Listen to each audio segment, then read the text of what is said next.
हाय। इस वीडियो के अंदर हम सेक्शन 10 ऑफ सीपीसी को समझेंगे, जो कि स्टे ऑफ सूट के बारे में बात करता है, जिसको हम रेस्ट सब्जुडाइज भी बोल सकते हैं। अब ये जो सेक्शन 10 है, ये क्या बोलता है? जो रेस्ट सब्जुडाइज का सेक्शन है, ये एक इंपॉर्टेंट सेक्शन है, और इसके साथ जो उसका सेक्शन 11 है, वो इससे भी ज़्यादा इंपॉर्टेंट है एग्जाम का पॉइंट ऑफ व्यू से। मतलब जो सेक्शन 11 है, जो रेस्ट जुडिगाटा के बारे में बात करता है, कहीं ना कहीं एग्जाम के अंदर उससे रिलेटेड क्वेश्चन ज़रूर पूछा जाता है रेस्ट जुडिगाटा से। तो one of the most important topics है सीपीसी के अंदर। साथ ही साथ जो रेस्ट सब्जुडाइज है, ये भी हमें समझना ज़रूरी है, क्योंकि इससे भी रिलेटेड क्वेश्चन कई बार एग्जाम में आ जाता है। अब देखिए, रेस्ट सब्जुडाइज जो हमें सेक्शन 10 के अंदर दिया गया, ये क्या बोलता है? ये बोलता है कि सबसे पहली बात तो ये एक मैंडेटरी सेक्शन है, मतलब कि कोर्ट के ऐसा करना ही होगा। कोर्ट के पास इसकी कोई डिस्क्रिशन नहीं है कि कोर्ट चाहे तो करे, कोर्ट ना चाहे तो ना करे। तो ये एक मैंडेटरी सेक्शन है। अब क्या करना होगा कोर्ट को? मान लीजिए कि एक प्रीवियसली इंस्टीट्यूटेड सूट है, मतलब एक सूट एक कोर्ट के अंदर इंस्टीट्यूट हो चुका है, वहां पे उसका ट्रायल चल रहा है। अब दूसरे कोर्ट के अंदर भी, जैसे सेम कॉम्पिटेंट कोर्ट के अंदर या इंडिया के अंदर किसी भी कोर्ट के अंदर एक सूट और इंस्टीट्यूट हो जाता है सेम मैटर इन इशू के ऊपर। किसके ऊपर? सेम मैटर इन इशू के ऊपर। जो matter in issue directly and substantially same था, रिलेटेड था उस प्रीवियस वाले सूट से। तो यहाँ पे ये जो सेकंड सूट इंस्टीट्यूट हुआ, तो कोर्ट को क्या करना होगा कि उसके ऊपर रेस्ट सब्जुडाइज लग जाएगा, उसका जो ट्रायल है वो रोक देना होगा, ट्रायल को रोक देना होगा। यहाँ पे उस दूसरे सूट को इंस्टीट्यूट करने से मना नहीं कर रहा। कहीं पे भी जब आप इस सेक्शन को मना करोगे तो पढ़ोगे, तो वो ये नहीं बोलता कि वो दूसरा सूट इंस्टीट्यूट नहीं होगा। दूसरा सूट तो इंस्टीट्यूट हो जाएगा, लेकिन उसका जो ट्रायल है वो नहीं चलेगा। उसके ट्रायल के ऊपर स्टे लग जाएगा कि ये जो सूट इंस्टीट्यूट हुआ, इसके अंदर जो प्रोसीडिंग है, ये पहले से ही किसी केस के अंदर चल रही है, इस केस के अंदर इसकी प्रोसीडिंग नहीं चलेगी। लेकिन यहाँ पे जो कोर्ट होता है वो उसके मेरिट्स को सुन सकता है। उस केस के जो दूसरा सूट भी इंस्टीट्यूट हुआ, उसके अंदर उसके मेरिट्स को सुन सकता है, उसके ऊपर कुछ इंटरिम ऑर्डर्स दे सकता है, जैसे इंटरिम रिलीफ दे सकता है कोई भी। तो उस तरीके की पावर्स उसके पास रहेंगी, लेकिन वो उस पूरे केस को चला के उसको उसके ऊपर जजमेंट दे दे, ऐसा कोर्ट नहीं करेगा, क्योंकि ये एक मैंडेटरी सेक्शन है। अब ये मैंडेटरी सेक्शन है, ये केस के अंदर बात बोली गई थी, ये सेक्शन मैंडेटरी सेक्शन है। उस केस का नाम है मनोहर लाल चोपड़ा वर्सेस सेठ हीरालाल AIR 1962। क्या नाम है केस का? कि एक मैंडेटरी सेक्शन है, मनोहर लाल चोपड़ा वर्सेस सेठ हीरालाल AIR 1962। इस केस के अंदर ये बात बोली गई थी कि ये एक मैंडेटरी सेक्शन है। यहाँ पे कोर्ट के पास अपनी डिस्क्रिशन नहीं रहेगी, या फिर ये डायरेक्टरी सेक्शन नहीं रहेगा। तो हमें पहले ये समझ आया, बेसिक समझ आया कि जो रेस्ट सब्जुडाइज होता है उसके अंदर क्या होता है कि अगर सेम सब्जेक्ट मैटर के ऊपर, सेम मैटर इन इशू के ऊपर एक दूसरा सूट भी इंस्टीट्यूट हो जाता है, तो वहां पे उसके ऊपर स्टे लग जाएगा। और वो मैटर इन इशू दूसरे सूट के अंदर भी क्या होना चाहिए? डायरेक्टली एंड सब्सटेंशियली होना चाहिए, रिलेटेड होना चाहिए उससे, पिछले वाले मैटर इन इशू से, जो पहले सूट इंस्टीट्यूट हुआ था। और ये जो दूसरा जो पहले सूट इंस्टीट्यूट हुआ था, वो एक कंपिटेंट जुरिडिक्शन के कोर्ट के अंदर होना चाहिए, तभी रेस्ट सब्जुडाइज होगा। अब पहला सूट मान लीजिए कि ऐसे कोर्ट के अंदर इंस्टीट्यूट हुआ जिसके पास उसकी जुरिडिक्शन ही नहीं थी, तो फिर ये सेक्शन एप्लीकेबल नहीं होगा। फिर जो दूसरा सूट इंस्टीट्यूट हुआ, जो सही जुरिडिक्शन के अंदर था, जो कॉम्पिटेंट कोर्ट के अंदर था, वो उसके अंदर ट्रायल चलेगा, क्योंकि जो पहला सूट था वो सही जुरिडिक्शन में इंस्टीट्यूट हुआ ही नहीं था, वो सही जुरिडिक्शन के कोर्ट के अंदर चला ही नहीं था। जिसके पास पावर ही नहीं है उसको उसके अंदर डिसीजन देने की, तो फिर वो कोर्ट उसके अंदर डिसीजन देगा कैसे? तो इसलिए जो रेस्ट सब्जुडाइज का प्रिंसिपल है वो वहीं पे एप्लीकेबल होगा जहां पे जो प्रीवियस सूट था वो कॉम्पिटेंट कोर्ट के अंदर इंस्टीट्यूट हुआ था। तो यहाँ पे ये बात हमें बोली गई। अब जैसे अब मैंने बताया, जो सेकंड सूट था उसके अंदर इंटरिम रिलीफ दिए जा सकते हैं, जैसे कि अपॉइंटमेंट ऑफ रिसीवर किया जा सकता है, या स्टे लगाया जा सकता है। तो इस तरीके के रिलीफ दिए जा सकते हैं, ग्रांट ऑफ इंजंक्शन किया जा सकता है, जो वही स्टे मतलब वाली बात हो गई। अब ये ऐसा क्यों किया गया? इसका ऑब्जेक्ट क्या था? एक तो क्या होता है कि अब देखिए, मान लिया कि यहाँ पे प्रोसीडिंग चल गई, यहाँ पे प्रोसीडिंग चल गई, तो दो पैरेलल लिटिगेशन चल रही है साथ साथ, दो पैरेलल सूट्स एक साथ चल रहे हैं। हो सकता है कि इसका डिसीजन पहले आ जाए, हो सकता है इसका डिसीजन पहले आ जाए, हो सकता है इसका डिसीजन अलग आए, हो सकता है इसका डिसीजन अलग आए। तो ये दोनों जो डिसीजन आएंगे अपने आप में क्या करेंगे? एक दूसरे को कॉन्ट्राडिक्ट कर देंगे, एक दूसरे को अपने आप में काटेंगे कि भाई इसने अलग बात बोली और इसने अलग बात बोली, इसने ए को राइट दिया, इसने बी को राइट दिया, मतलब इसने प्लेंटिफ को राइट दे दिया, इसने डिफेंडेंट को राइट दे दिया। तो अब कौन से कोर्ट की जो जजमेंट आया उसको माना जाएगा? तो इसलिए एक तो एक इतने सारे सूट्स इंस्टीट्यूट ना हो कि 3 4 5 कोई ऐसे नंबर ऑफ सूट्स इंस्टीट्यूट होने लग जाए, इसलिए। और दूसरा कि फाइनलिटी आए कि भाई ये ना हो कि अलग अलग जजमेंट आने लग जाए कोर्ट के और फिर उसको एग्जीक्यूट करना मुश्किल हो जाए।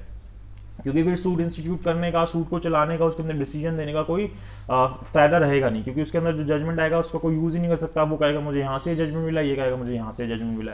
तो एक इसका रीजन ये था, मतलब यही रीजन है कि क्यों इसको इंट्रोड्यूस किया गया रेस सब्जुडाइज को सेक्शन 10 के अंदर। तो अगर हम इसके अंदर देखें कि क्या क्या कंडीशंस हमारी पूरी होनी चाहिए तभी रेस सब्जुडाइज एप्लीकेबल होगा, तो वो कंडीशंस क्या क्या है। पहली कंडीशन क्या है कि देयर मस्ट बी 2 सूट्स, कि कम से कम 2 सूट होने चाहिए। एक जैसे मैंने एग्जांपल दिया कि एक पहला सूट, एक दूसरा सूट, एक प्रीवियसली इंस्टीट्यूटेड सूट होना चाहिए, एक सब्सिक्वेंटली इंस्टीट्यूटेड सूट होना चाहिए।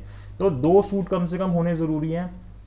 उसके बाद जो उनके अंदर मैटर इन इशू है, जो पहले सूट के अंदर मैटर इन इशू था और जो दूसरे सूट के अंदर मैटर इन इशू है, कि जिसके ऊपर केस चल रहा है, जो मैटर इन इशू है, जो जिसके कारण कॉज ऑफ एक्शन अराइज हुआ, तो जो मैटर इन इशू है वो क्या है, substantially and directly in issue है। मतलब कि जो इसके अंदर मैटर इन इशू था, जो इसके अंदर मैटर इन इशू था, दोनों ही डायरेक्टली और सब्सटेंशियली मैच कर रहे हैं एक दूसरे से। वहां पे भी वही मेन मैटर इन इशू था और यहाँ पे भी मैटर इन इशू था, और वो डायरेक्टली और सब्सटेंशियली एक दूसरे से मैच कर रहे हैं। तो ऐसी जगह पे रेस सब्जुडाइज एप्लीकेबल होगा। तो पहली चीज क्या हुई कि 2 सूट्स होने चाहिए। दूसरी चीज क्या हुई कि जो मैटर इन इशू है सब्सटेंशियली एंड डायरेक्टली एक दूसरे से मैच करने चाहिए। तीसरी बात क्या होती है कि वो बिटवीन सेम पार्टीज होने चाहिए, कि जो यहाँ पे पार्टीज थी, अगर यहाँ ए और बी पार्टीज थी तो यहाँ पे भी ए और बी पार्टीज ही होनी चाहिए। ऐसा नहीं कि यहाँ पे ए और बी पार्टीज थी और यहाँ पे बी और सी पार्टी हो गई तो रेस सब्जुडाइज एप्लीकेबल हो जाएगा, ऐसा नहीं होगा। दोनों जगह पे जो पार्टीज हैं वो सेम होनी चाहिए। यहाँ पे भी ए और बी थे तो यहाँ पे भी ए और बी ही होने चाहिए। 3 हमारे पास अभी कंडीशंस होगी रेस सब्जुडाइज को एप्लीकेबल होने के लिए। चौथी बात आती है कि अगर आपको रेस सब्जुडाइज एप्लीकेबल करना है तो जो कोर्ट था, जो पिछला कोर्ट था, वो कॉम्पिटेंट कोर्ट होना चाहिए एक तो। दूसरी बात, वो कोर्ट विद इन इंडिया होना चाहिए, या फिर अगर वो आउटसाइड इंडिया है, मतलब मान लीजिए कि इंडिया की लिमिट से बाहर वो कोर्ट एग्जिस्ट करता था, तो वहां पे वो जो कोर्ट एग्जिस्ट कर रहा है इंडिया से बाहर, वो इंडियन गवर्नमेंट के द्वारा, इंडियन सेंट्रल गवर्नमेंट के द्वारा एस्टेब्लिश किया गया हो वहां पे, मतलब इंडियन गवर्नमेंट ही उस कोर्ट को एस्टेब्लिश कर रही हो। अदरवाइज अगर ऐसा होता है, मान लीजिए कि कोई फॉरेन कोर्ट का जजमेंट, मतलब फॉरेन कोर्ट में कोई ट्रायल चल रहा है और एक इंडियन कोर्ट में भी सूट इंस्टीट्यूट होता है, तो यहाँ पे बोला जाए कि रेस सब्जुडाइज एप्लीकेबल है क्योंकि वहां पे इसका ट्रायल अलग से चल रहा है, तो यहाँ पे स्टे लगा दिया जाए ट्रायल का। तब ऐसा नहीं होगा। अगर फॉरेन कोर्ट के अंदर ऐसा चल रहा है अगर कोई केस, तो इंडिया के अंदर भी वो अलग से केस चल सकता है, उसके ऊपर कोई रोक नहीं है, कोई लिमिटेशन नहीं है। उसके बाद हमने ये पढ़ लिया कि उसके पास कंपिटेंट पावर्स होनी चाहिए, और suit such parties must be litigating under the same title in both the suit, कि वो सेम पार्टीज के तौर पर लिटिगेट कर रही हूँ दोनों ही सूट के अंदर। तो ये अगर 6 बातें पूरी हैं तो हमारा रेस सब्जुडाइज जो है वो एप्लीकेबल हो जाएगा। अब जो मैंने बोला मैटर इन इशू जो है वो कैसे पता चलेगा कि दोनों के अंदर directly and substantially same matter in issue आ रहा है। अगर वहां पे रेस सब्जुडिकाटा अगर हम रेस सब्जुडिकाटा को एप्लीकेबल करते, अगर वो एप्लीकेबल होता वहां पे, तो इसका मतलब कि जो मैटर इन इशू है वो भी वो सेम है दोनों के अंदर, तो हमें पता चल जाएगा कि वो डायरेक्टली एंड सब्सटेंशियली सेम है अगर रेस सब्जुडिकाटा एप्लीकेबल हो रहा है।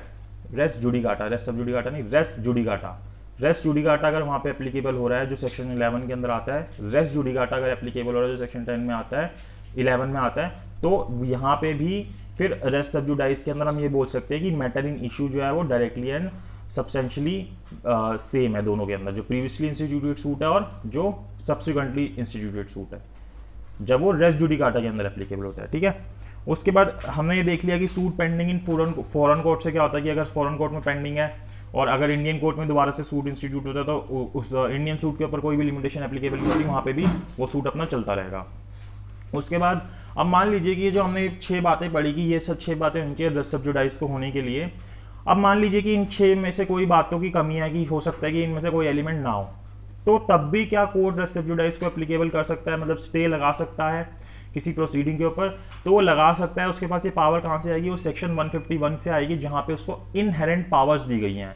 कोर्ट को जो इनहेरेंट पावर्स दी गई हैं उसको एप्लीकेबल करके भी वो स्टे लगा सकता है अगर रेस सब्जुडाइज की सभी बातें पूरी नहीं हो रही, तो वहाँ पे वो स्टे लगा सकता है। कौन सी पावर को यूज करके, इनहेरेंट पावर को यूज करके, जो कि सेक्शन 151 के अंदर दी गई है। अब मान लीजिए कोई जो कोर्ट है या कोई जैसे नेक्स्ट जो सूट इंस्टीट्यूट हुआ उसके अंदर जजमेंट आ गया, उसके अंदर भी ट्रायल चल के जजमेंट आ गया, तो उसको जैसे अब ये हमने सेक्शन 10 को कॉन्ट्रवीन कर दिया है, हाँ वहाँ पे हमने भाई इसने मना किया था लेकिन हमने कॉन्ट्रवीन कर दिया, तो इसका इफेक्ट क्या होगा, ऐसा नहीं बोला जाएगा कि जो दूसरे सूट के अंदर जजमेंट आया वो नलिटी हो जाएगी, उसको माना ही नहीं जाएगा। ऐसा नहीं होगा, उसकी जो अहमियत है वो रहेगी, उसको हम एप्लीकेबल करा सकते हैं, क्योंकि कहीं पे भी सूट को इंस्टीट्यूट करने से मना नहीं किया। और इसके अंदर जो भी इंटरिम ऑर्डर्स आते हैं, जितने भी, जैसे स्टे का ऑर्डर आता है, और किसका आता है, attachment of plaint, return statement, interim orders, attachment before judgment, temporary injunction, appointment of receiver, तो इस तरीके के जितने भी इंटरिम ऑर्डर्स आते हैं वो सारे वैलिड होते हैं, जो कि सेकंड सूट के अंदर, जो दूसरा सूट इंस्टीट्यूट होता है उसके अंदर आते हैं, क्योंकि यहाँ पे कोर्ट को हमने उसके जो मैटर के जो मेरिट्स हैं उसको सुनने से नहीं रोका, वहाँ पे ये इसको नहीं रोक रहा, ये सिर्फ उसको जो उसकी प्रोसीडिंग है उसको आगे बढ़ने से, जो उसका ट्रायल है उसको रखने से, बढ़ने से आगे रोक रहा है। अब एक बारी हम इस सेक्शन को भी रीड कर लेते हैं कि सेक्शन 10 क्या बोलता है, तो हमारी कोई चीज़ उसके अंदर छूटेगी नहीं। सेक्शन 10 क्या बोलता है, no court shall proceed with the trial, कि कोई भी कोर्ट प्रोसीड नहीं करेगा ट्रायल के साथ। किस चीज़ के साथ, ट्रायल के साथ। इसने सूट को इंस्टीट्यूट करने से मना नहीं किया कि वो ट्रायल के साथ आगे प्रोसीड नहीं करेगा। Of any suit in which the matter in issue is also directly and substantially in issue, किसके अंदर, जहां पे जो दूसरा मैटर आया वहां पे मैटर इन इशू जो है वो कैसा है, directly and substantially in issue है, जो उस पिछले वाले में था। In a previously instituted suit between the same parties, और पार्टीज कौन सी होनी चाहिए, सेम पार्टीज होनी चाहिए, ऐसा ना हो कि दोनों में पार्टीज चेंज हो जाए, तो फिर ये एप्लीकेबल नहीं होगा।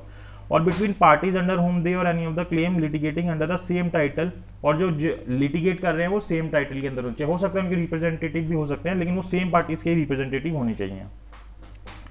In any other court in India, और कौन से कोर्ट के अंदर हो सकता है, कोई भी कोर्ट जो इंडिया के अंदर है, having jurisdiction or to grant relief claim or any court beyond the limits of India established or constituted by central government, हो सकता है कि वो कोर्ट इंडिया से बाहर हो, लेकिन वो किसने एस्टेब्लिश किया हो, सेंट्रल गवर्नमेंट ने एस्टेब्लिश किया हो। And having like jurisdiction on और बिफोर सुप्रीम कोर्ट, या फिर हो सकता है कि सुप्रीम कोर्ट के सामने भी चल रहा हो, सुप्रीम कोर्ट ने किया हो। इसकी एक्सप्लेनेशन क्या बोलती है, the pendency of the suit in foreign court does not preclude the courts in India from trying the suit founded in the same cause of action, तो जहाँ पे सेम कॉज ऑफ एक्शन की वजह से foreign court में भी जैसे judgement चल रहा था, वहाँ पे वो यहाँ पे सूट को आगे ट्रायल चलने से रोकेगा नहीं, मतलब रेस्ट सब जुडाइज एप्लीकेबल नहीं होगा। तो ये सारी बातें जो है हमें सेक्शन 10 के अंदर बताई गई हैं। अगर आपको सही समझ आया हो तो उसको लाइक कीजिएगा और वीडियो को शेयर कीजिएगा, चैनल को सब्सक्राइब कीजिएगा। नेक्स्ट वीडियो के अंदर हम समझेंगे रेस्ट जुडिकाटा क्या होता है, जो कि सेक्शन 11 के अंदर है, जो कि एक बहुत ही इंपॉर्टेंट टॉपिक है from the perspective of your exams. So इस वीडियो के लिए इतना ही।